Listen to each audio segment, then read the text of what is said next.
Hey Sasi, എന്തൊക്കെയാണോ വിശേഷങ്ങള്? അങ്ങനെ പോകുന്നു. നമ്പൂരി എന്താ ഈ വഴിക്കൊക്കെ? ഒന്നുമില്ലടോ, ഇവിടത്തെ കോളനി അസോസിയേഷൻ സെക്രട്ടറി നോമല്ലേ, എല്ലാവരും ഒന്ന് കാണാൻ ഇറങ്ങിയതാ. അറുത്ത കൈക്ക് ഉപ്പ് തേക്കാത്തവനാ, എന്തോ കുത്തിത്തിരിപ്പുണ്ടാക്കാൻ ഇറങ്ങിയതാ. എന്താ ശശി ഒരു ആലോചന? അല്ല, ചേട്ടൻ സെക്രട്ടറി ആയി പിന്നെ നമ്മുടെ അസോസിയേഷൻ ഒന്ന് സ്ട്രോങ് ആയി. നോം മാത്രം വിചാരിച്ചിട്ട് കാര്യമില്ല, എല്ലാരും ഒത്തിണങ്ങി പ്രവർത്തിക്കണം. അല്ല, ചേട്ടന്റെ അമ്മായിയമ്മ ആ കല്യാണി അന്തർജനം കഴിഞ്ഞാഴ്ച മരിച്ചായിരുന്നു അല്ലേ? ആ മുതുക്കി തള്ള ഒന്ന് പോയി കിട്ടി എന്നേ നോം കരുതൂ. എന്താ ചേട്ടാ, മരിച്ചവരെ കുറിച്ച് അങ്ങനെ പറയാൻ പാടുണ്ടോ? നിനക്കറിയാത്തത് കൊണ്ടാ. ഞാനും അവരും തമ്മിൽ 24 hours പോരായിരുന്നു. ഒന്ന് പോയി കിട്ടി എന്നേ ഞാൻ കരുതൂ.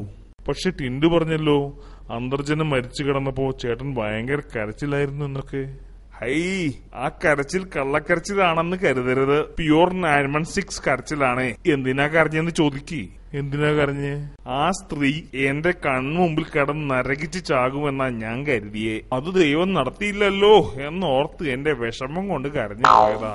എന്തൊരു ദുഷ്ട നമ്പൂതിരി. ആ സ്ത്രീ ഒരു പാവമായിരുന്നു. നമ്മുടെ കോളനിയിലെ വാട്ടർ ടാങ്കിലെ ഒരു പൂച്ച ചത്തു കിടന്നായിരുന്നല്ലോ. ഒരാഴ്ചയാ വെള്ളം മുടങ്ങിയത്. നോമിന് അതൊരു പ്രശ്നമല്ലടോ. എന്താച്ചാ ഞങ്ങൾ ഉപയോഗിക്കുന്നതേ കോർപ്പറേഷൻ പൈപ്പ് വെള്ളാണേ. അതുകൊണ്ടാ ഞങ്ങളൊക്കെ ടാങ്ക് വൃത്തിയാക്കുമ്പോ ചേട്ടന്റെ പൊടി പോലും കാണാഞ്ഞത് അല്ലേ? നിങ്ങൾ ഇവിടെ സൊറയം പറഞ്ഞിരിക്കുകയാണോ നമ്പൂരിയെ? ദേ, നിങ്ങളുടെ ഭാര്യ മീനാക്ഷി പഞ്ചായത്ത് കിണറ്റി കാല് തെറ്റി വീണു. എന്റെ ദേവി മഹാമായേ, ഞാൻ എന്താ ഈ കേക്കണത്? നോമിതാ എത്തി.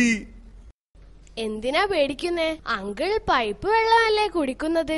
ആന്റി അവിടെ കിടന്നോട്ടെ.